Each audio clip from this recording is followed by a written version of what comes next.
back, everybody, to Bobo's Biology channel, where we help you become an academic weapon just before your exam. On today's episode, we'll talk about clinical research, how scientists make sure medicines are safe and effective. The topics of today's episode include an introduction into the topic of clinical research.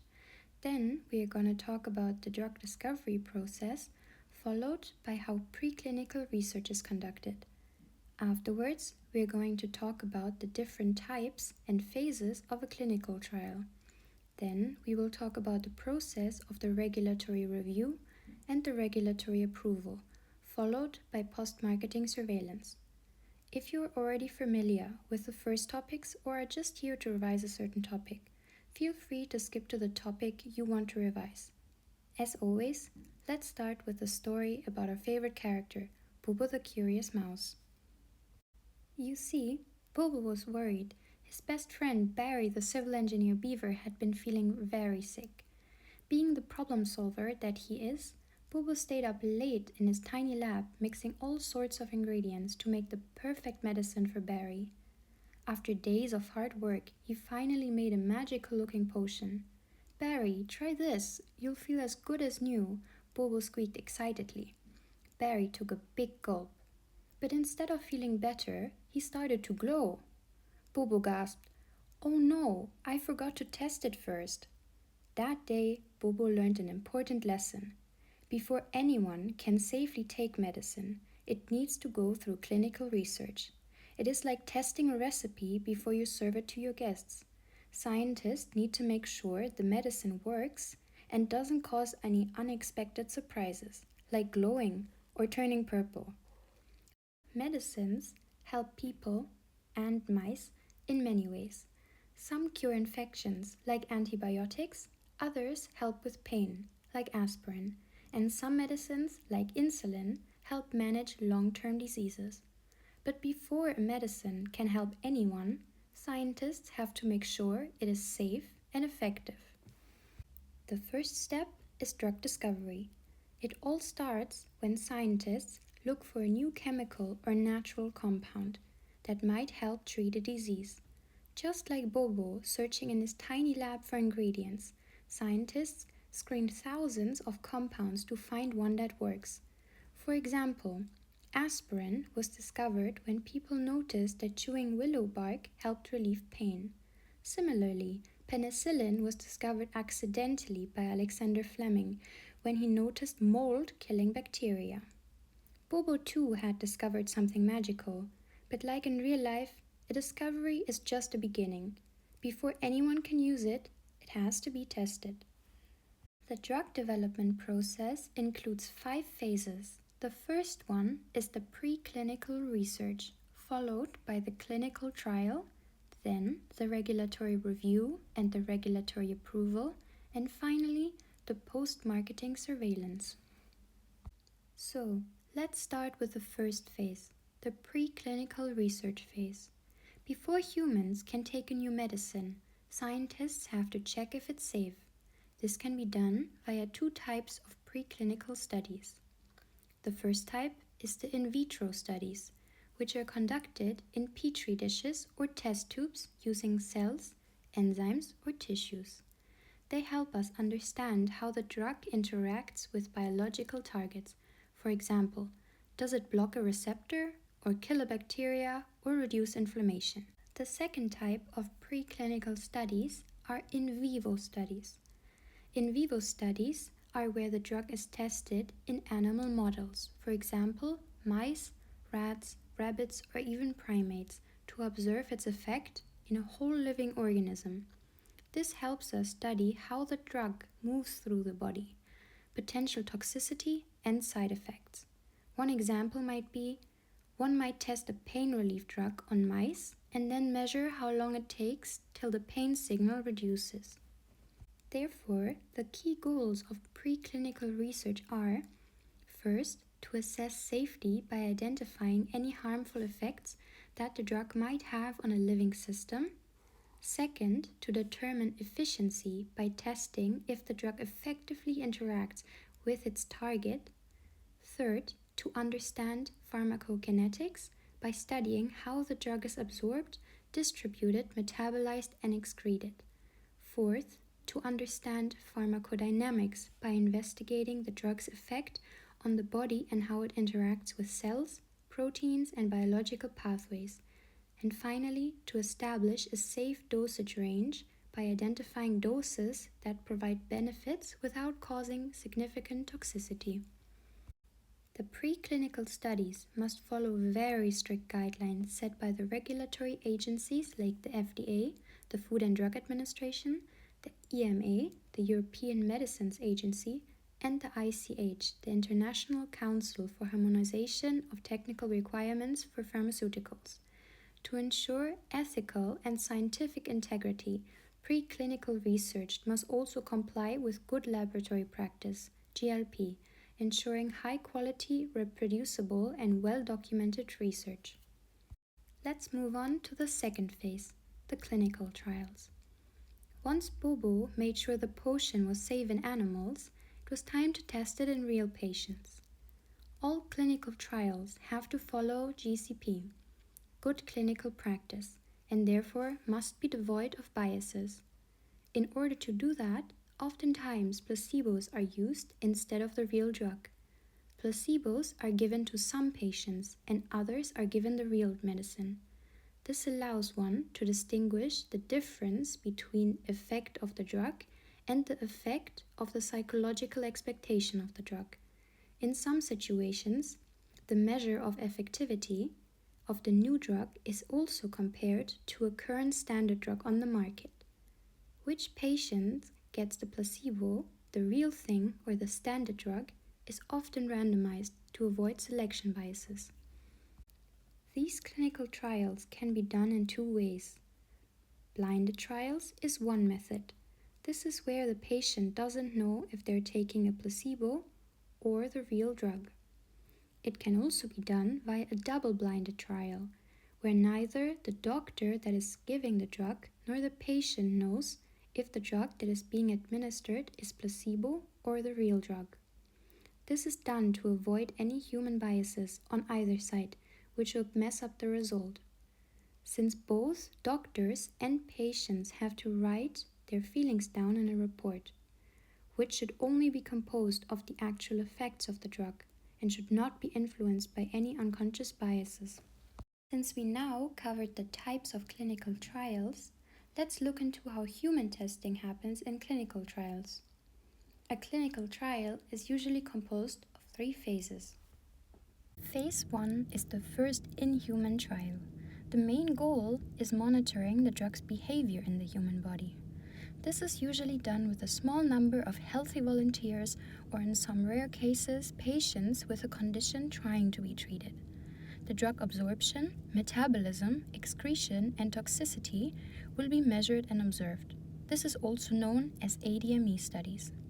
By using different dose ranges, also called dose escalation studies, and measuring their respective tolerance levels, a safe dosage range and potential side effects for humans are determined. They can be double-blinded or blinded, but this is not always necessary.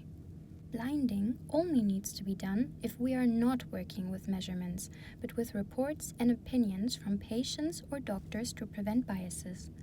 But since we only work with measurements in this phase, we mostly don't need blinding.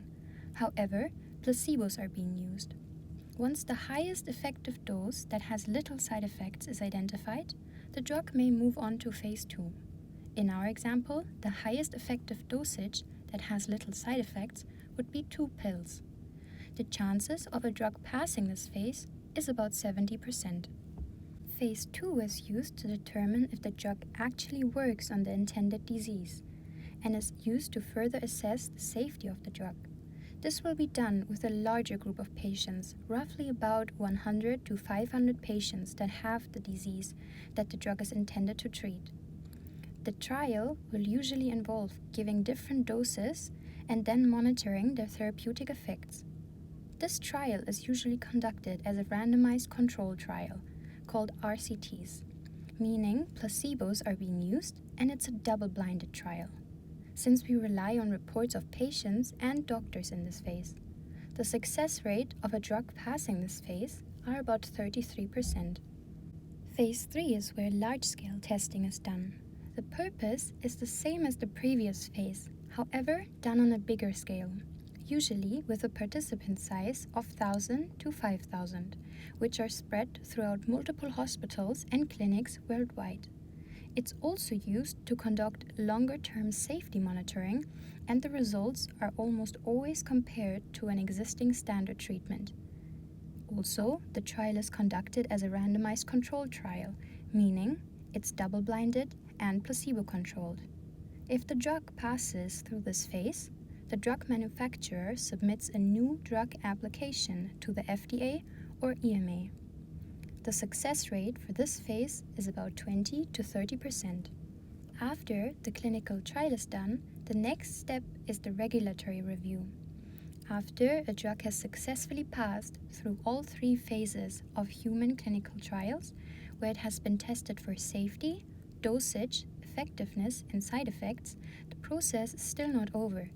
Before the drug can actually be made available to patients, it must undergo a final and very important step, regulatory review.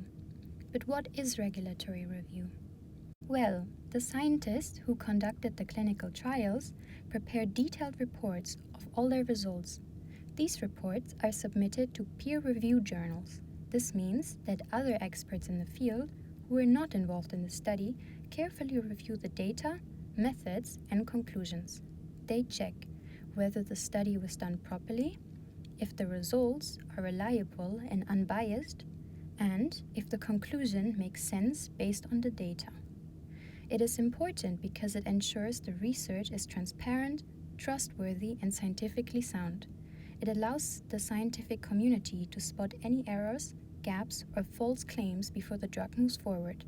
For Bobo, his regulatory review is conducted by his cousin Tobo, who lives in a different city and is an expert in beaverology. He sure knows everything about how to cure Barry. At the same time the regulatory review is being conducted, the pharmaceutical companies submit large amounts of documentation, thousands of pages to regulatory authorities, such as the FDA, the Food and Drug Administration in the USA, the EMA, the European Medicines Agency in Europe, or other regulatory bodies. These authorities do not develop or test the drug themselves, but act as independent regulators. They review everything like preclinical data, clinical trial data, manufacturing process, safety protocols, and potential risks and side effects. Their job is to ensure that the drug is safe, that it works as intended, that it has benefits that outweigh its risks, and that it's manufactured in a controlled and reliable way. If the drug meets all of these requirements, the agency grants official approval. This means that the company is legally allowed to market and sell the drug to patients. In some cases, the agency may ask for additional studies, approve the drug only on specific conditions, or requires post-marketing surveillance to monitor long-term effects. Since by this point the pharma company would have passed all other stages and mostly only ask for approval if they're sure their drug would pass, most drugs that apply for approval pass. That's why your headache pill or cough syrup wasn't made by a curious mouse in his basement, but by years of careful, serious, and teamwork-filled scientists. Even after Bobo's successful trials, he couldn't start selling the potion yet. He had to submit all his research to the Bobo's Drug and Food Administration. Phase 4 is the post-marketing surveillance phase. But what is post-marketing surveillance? Well, even after a new medicine has passed all clinical trials and is officially approved for public use, the process of monitoring the drug doesn't stop there. Once the drug is on the market and prescribed to thousands or even millions of people, it enters the post-marketing surveillance phase. Basically, scientists, doctors, and regulatory authorities continue to keep a close eye on the medicine. But why is this needed? In the clinical trials, phase 1 to 3, the drug is tested on a few hundreds to a few thousand participants. However, when a drug is used in the real world, it is taken by millions of people, used by people with different ages, health conditions, and lifestyles. sometimes even being used together with other medicines and taken for longer periods than was tested in a clinical trial. This means that some side effects, which are very rare, might only appear after long-term use, over months or even years, or they might only appear when combined with other medications or diseases. And these issues might not show up in earlier phases of testing and are therefore checked for here. A well-known case is the painkiller Vioxx. It was approved and used by millions, but after a few years it was discovered through post-marketing surveillance that it increases the risk of heart attacks and strokes. After this came to light, it was withdrawn from the market. But what happens during this phase? Post-marketing surveillance encourages doctors, pharmacists, and patients to report any unexpected side effects. Sometimes, pharmaceutical companies are asked to conduct additional studies to understand how the drug performs over many years. Regulatory bodies like the FDA in the USA or the EMA in Europe also keep huge databases of side effect reports. If new risks are found, drug labels and usage instructions may be updated to include warnings, and if serious risks are discovered, the drug may be recalled or even banned. Once Bobo's potion was on the market, Bobo continued to monitor it in the post-marketing phase. But why? Because now millions of beavers are taking the potion. The rare side effects, like 1 in 10,000 beavers glowing, might only show up after long-term use or in special situations. When Barry, the civil engineer beaver, finally took the new, properly tested medicine, something amazing happened. He stopped glowing, felt stronger, and finally got back to his work, dam engineering. Bobo smiled and said, "See, Barry, science and teamwork make the best medicine." From that day on, Bobo became the official mouse of medicine in the forest, and no one ever glowed again. Well done for making it this far. To help you test your knowledge in the topic, we included a segment called Bobo's Brainbusters. This segment includes 5 questions that you should try to answer yourself first.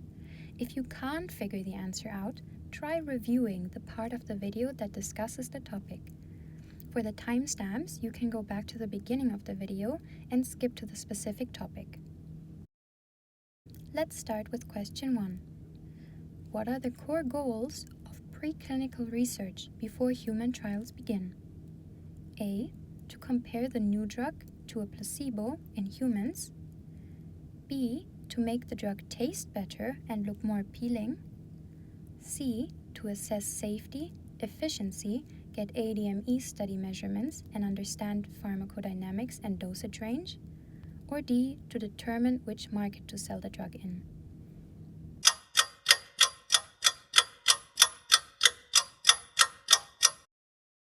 And the correct answer is C. To assess safety, efficiency, get ADME study measurements, understand pharmacodynamics and dosage range. Let's come to question 2. Why is randomization and blinding important in clinical trials? A. To reduce production costs. B. To make sure only healthy patients get the real drug. C. To eliminate biases and ensure scientifically valid results. Or D. To confuse the pharmaceutical companies.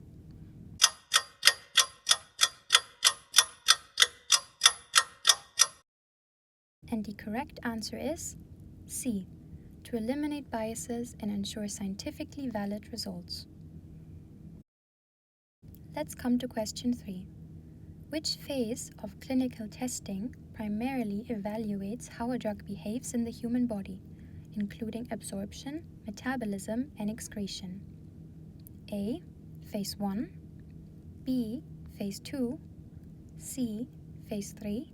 Or D. Phase 4.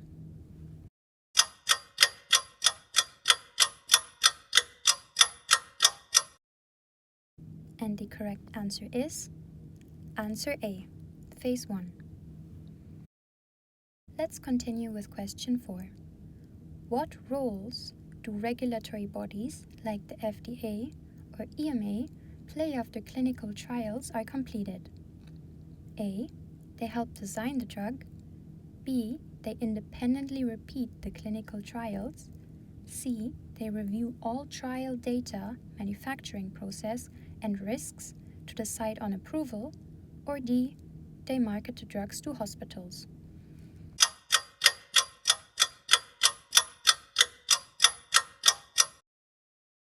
And the correct answer is answer C. Let's get to our last question. Question 5. Why is post-marketing surveillance, phase 4, still necessary even after a drug is approved? A. To help sell more of the drug. B. Because rare or long-term side effects may only appear when used widely. C. To test on animals again. Or D. To develop a placebo version.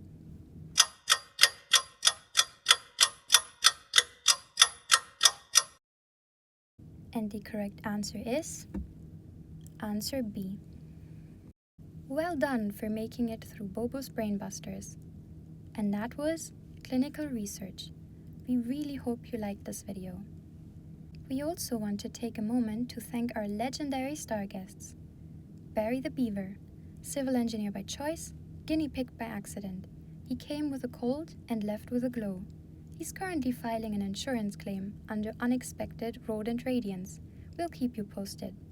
Also, Dr. Tobo Whiskerstein, our top-notch regulatory expert in beaverology and cheese connoisseur. Also, Bobo the Curious Mouse, potion engineer and aspiring medical professional, even though we're still waiting on that certification, Bobo. And of course, our incredible trial participants, Stick Figure 1 and Stick Figure 2, who maintain perfect posture despite having no spine. If you enjoyed this video even half as much as Barry enjoyed chewing through our data cables, leave a like and subscribe. Got questions? Confused by something? Have some ideas on how we can improve our videos? Or want to vote for Tobo getting a Nobel Prize? Drop it in the comments. We read them all. Thanks for watching. See you in the next video, and stay curious.